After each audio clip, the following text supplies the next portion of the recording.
Hari Om and welcome to all the divine Atmajyotis to today's Bhagavad Gita Shloka learning. Today let us learn Shloka number 5.22. This is from the Karma Sannyasa Yoga chapter. So first of all, I request Rohan and Sai Kriti to help us with chanting. Rohan will chant and Sai Kriti will repeat. And let all of us fold our hands, sit straight and repeat when Sai Kriti is repeating. Over to Rohan and Sai Kriti. And kindly be on mute when you're repeating, except for Rohan and Kriti. Sai Kriti. Sai Kriti, are you ready? Yes. Okay. So you repeat after me. Yehi sansparśha-jā bhogā. Yehi sansparśha-jā bhogā. Duḥkha-yonaya evate. Duḥkha-yonaya evate. Ādya-antavantaḥ. Ādyantavantaḥ. Kaunteya. Kaunteya. Teṣhu. Ramate budhaḥ. budhaḥ. Thank you, Sai Rohan Kriti. and Sai Kriti, two small corrections. One is ādyantavantaḥ. And the next correction is, it is budhaḥ, not buddha. Budhaḥ. Okay. Okay. Yeah. Please continue. Yeah. So Sai Kriti, you can put yourself on mute. I will chant the whole shloka now. Thank you. Yehi sansparśha-jā bhogā duḥkha-yonaya evate ādyantavantaḥ kaunteya teṣhu ramate budhaḥ. Budhaḥ. Budhaḥ.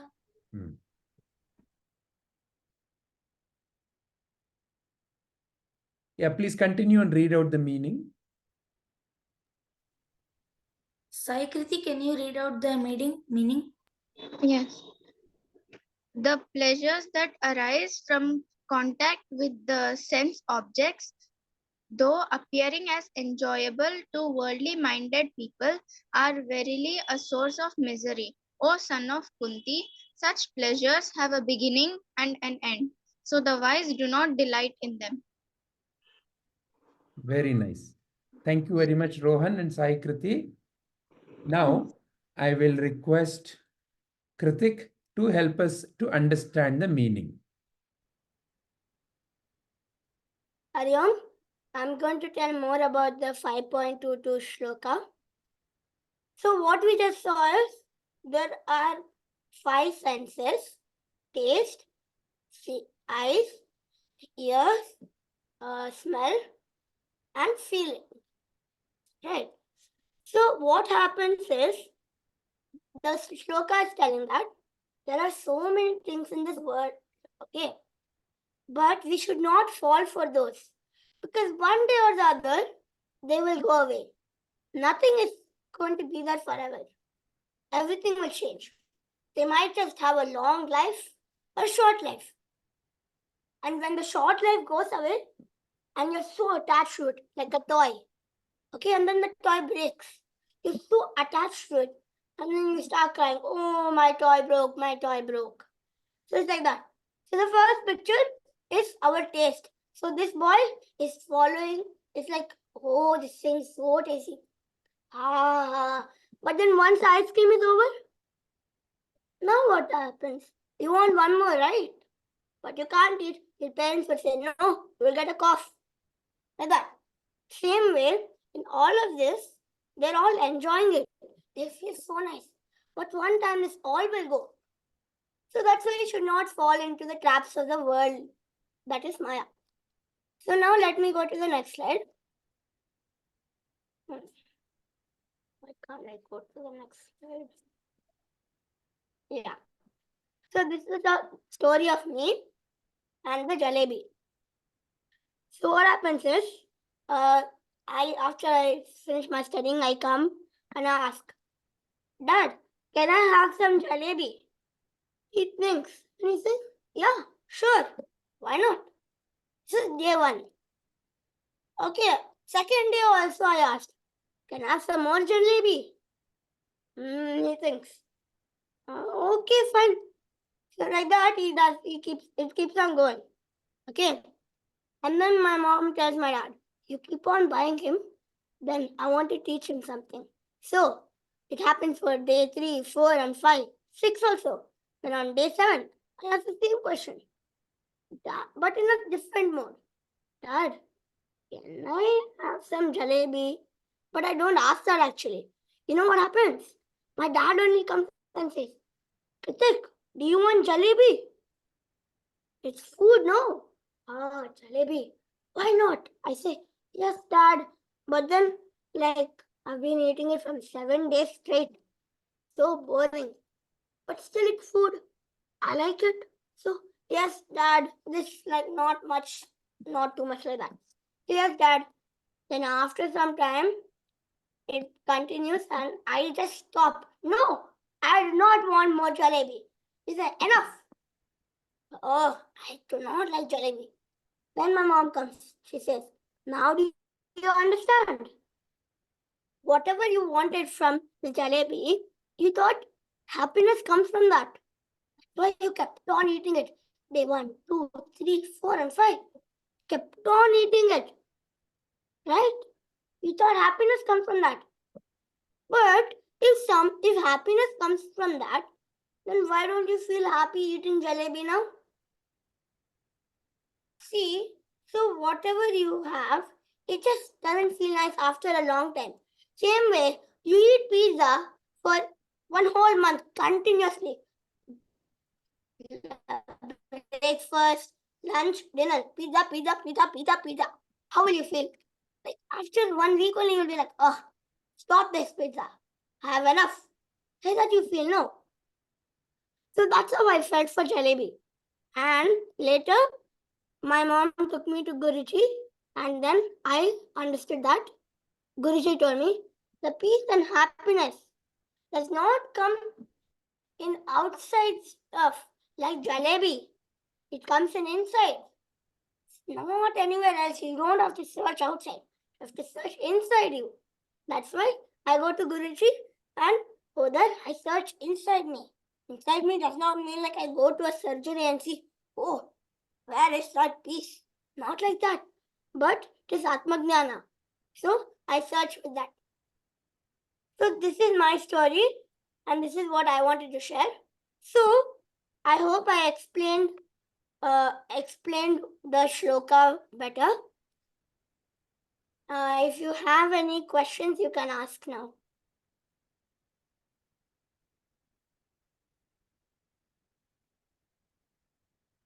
Okay, so then I'll assume that there's no questions.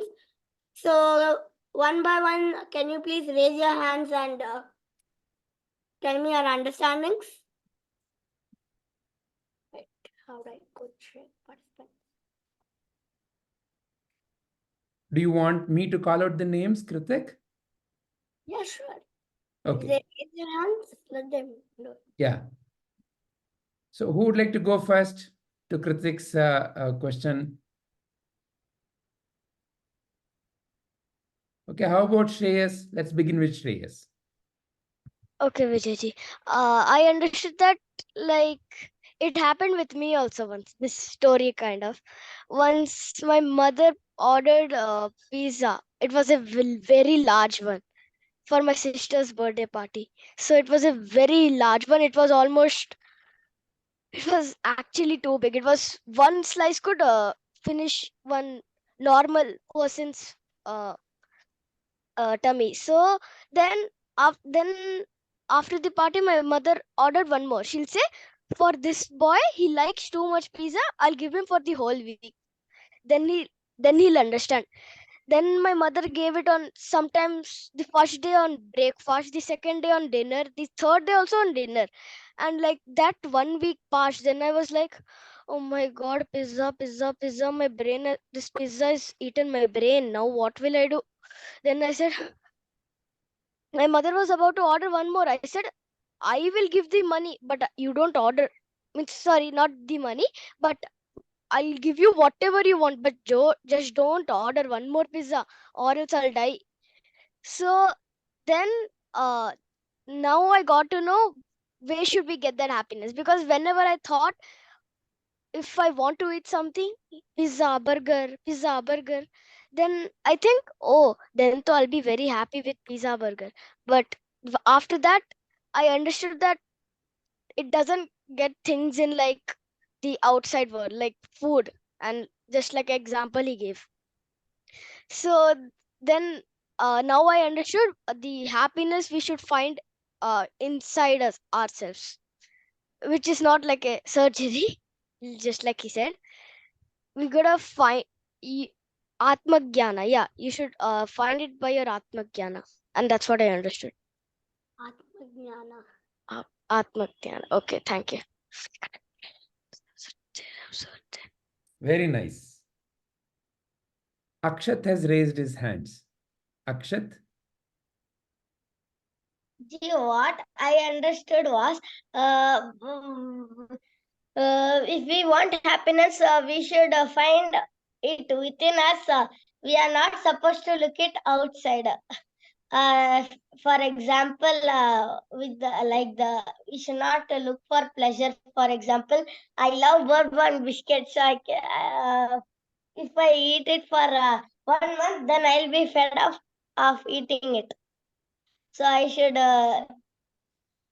find happiness within me. And there is a difference between pleasure and happiness, I guess.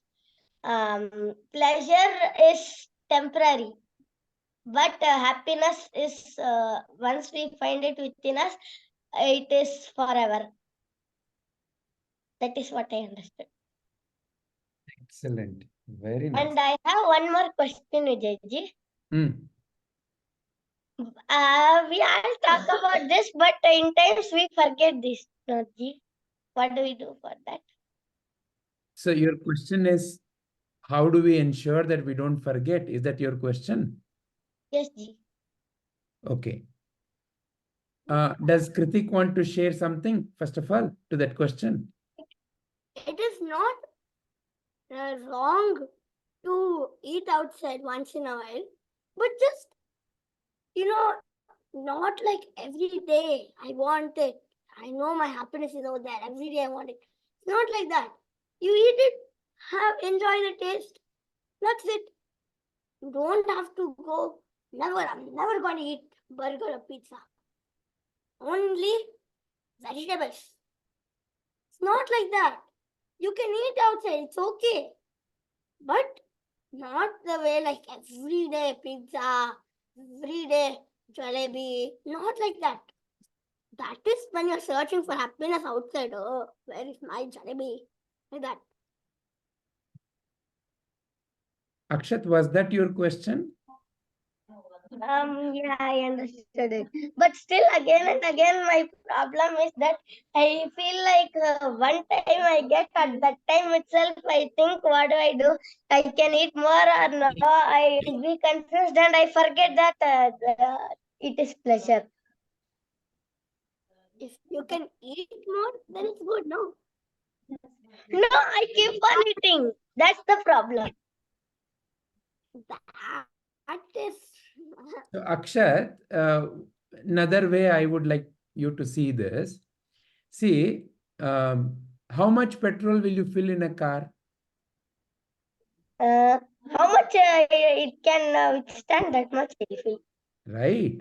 Okay. So like that, when you know how much you need, so for example, you need to, let's say, sit and write something. Imagine, you've eaten lots of food, let's say like marriage food. Will you be able to stay awake? Yes, dear. Will you be awake if you've eaten lots of food, lots of sweet and rice and curds and everything, and your stomach is like full? How do you feel after eating such heavy food? Yeah, I feel a bit sleepy, but one thing, if anybody says that we can play, I don't feel sleepy. Right. But mostly it induces sleep, correct? No? Yes. So like that, when you become aware of how your body is responding and what is it you need to do, so being aware of what you should be, how much you should be eating is what you need to practice. So sometimes, you may not listen to your own body or your own understanding. You may give in to temptation. You may eat a lot more. Then you know what you will end up with? Maybe you'll end up with a little bit of stomach ache. So then, it has become a lesson for you. Like that, it is a matter of how you continuously develop your own awareness about various aspects of life. Okay, ji. Very nice, Akshat. Thank you. Chirantan? Vijayji, I wanted to tell that anything too much is too bad. Even bad is if you eat or do anything too much, it is bad. Even if you do too much good, it is also bad. Can you explain that with an example?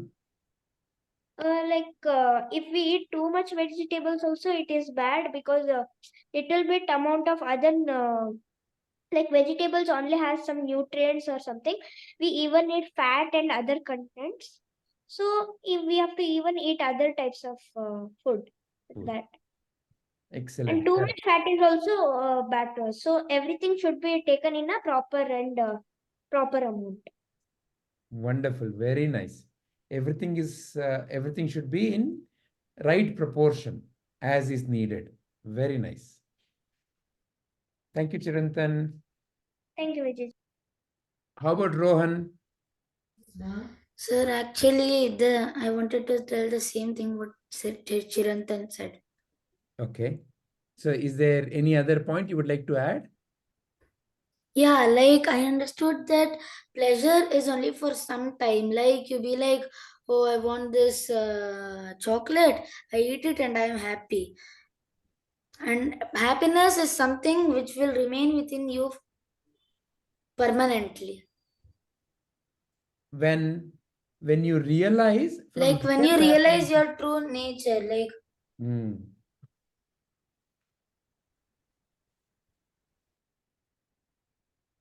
Very nice, Rohan. Anything else you would like to add? no. Okay, very nice. Thank you. Yes, Aditya.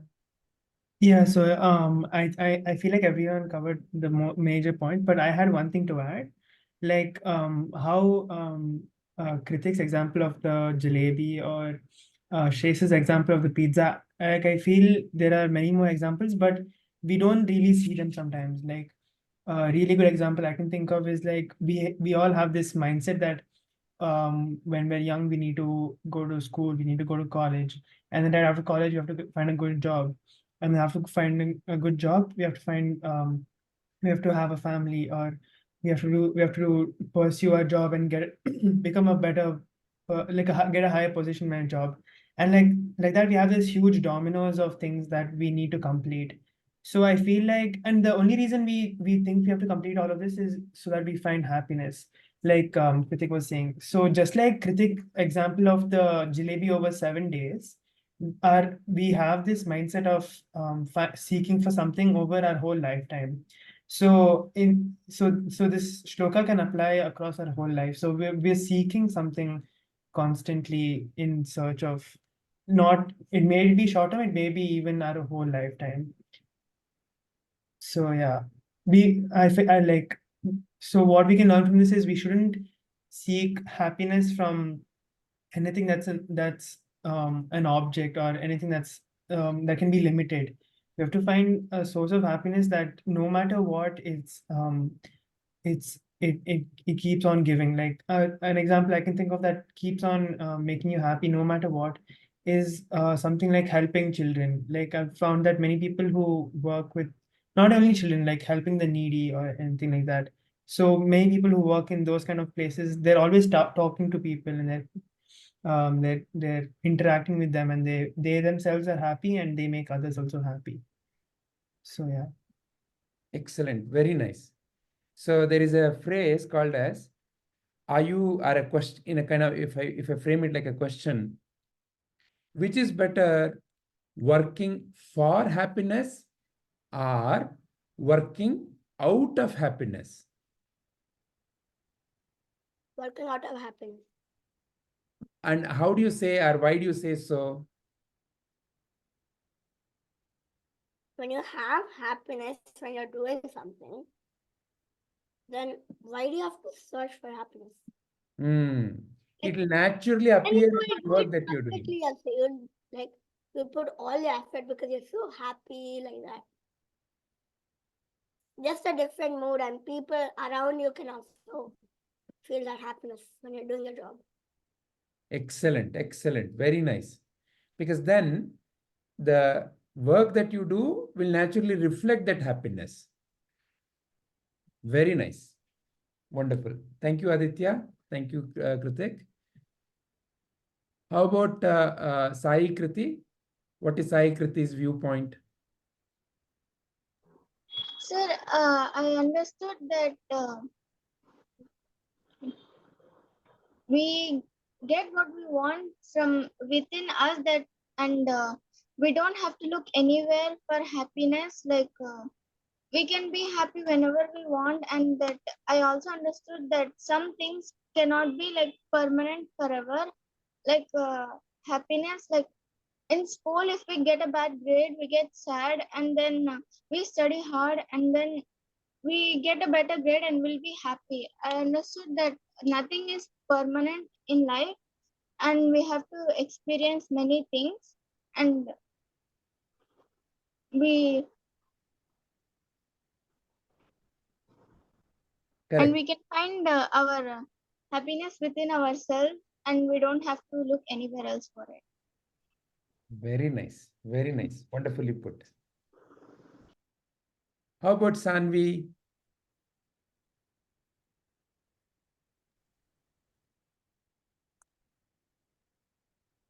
Can you hear me? Yes, Sanvi. Yes, I got to know that like there's a saying also that too much of anything is good for nothing. So it just means that we should have right amounts of everything in our life, good and bad. If we like, it should be equal and balanced. If bad or good or anything is more than it should be, then it would be very bad for us physically and mentally. And happiness is always within us, even though we keep searching for it outside. When we realize it, then we'll get to know our true potential and happiness. Very nice. Wonderful. Excellent. Thank you, Sanvi. Is Bhumika there? Okay, looks like she dropped. Okay. Anyone else? Lakshmi ji, would you also like to share anything? No, Vijay ji. Okay. Is there anyone else who would like to share anything more? Okay. So I would like to just add one more point. So however, sometimes, depending upon the situation, there may be a feeling, oh, I am so sad, right? So what is happening if the happiness is truly within me? How come, such a feeling comes? You can understand this through a simple example. Sometimes the sun is shining, but there may be cloud in front of the sun. And when you're standing on the earth and looking at the sun, it may feel like, oh, the sun is now hidden, is no more there. It may feel like that. But is it truly gone? No. It is just that he is hidden by the cloud. Like that, in our mind, various kinds of clouds appear and disappear. The clouds in our mind are nothing but the thoughts. Various kinds of thoughts appear and disappear.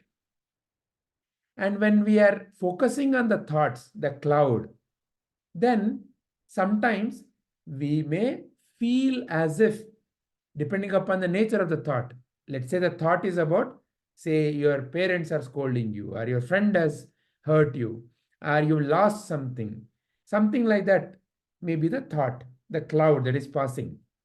And when you focus on that cloud, for a temporary time, you may feel as if, oh, the happiness is lost. I'm feeling so sad. I'm feeling so dull. But it is not so. Your true nature, like the sun, is ever shining. So your true nature is ever shining. Your true nature is of the nature of Sat, Chit and Ananda. Ananda is your essential nature. It is not because you get or somebody gives you something, because of that you are happy. It is not like that. Your very nature, like how the very nature of sun is to shine with light, like that is your very nature. So I just wanted to add this additional point. Any questions or any other views based on that? Okay. If there are no more questions, then let us end our contemplation of the shloka 5.22. Wonderful narration by Kritik and all of you who shared such wonderful insights. Thank you very much. Hari Om.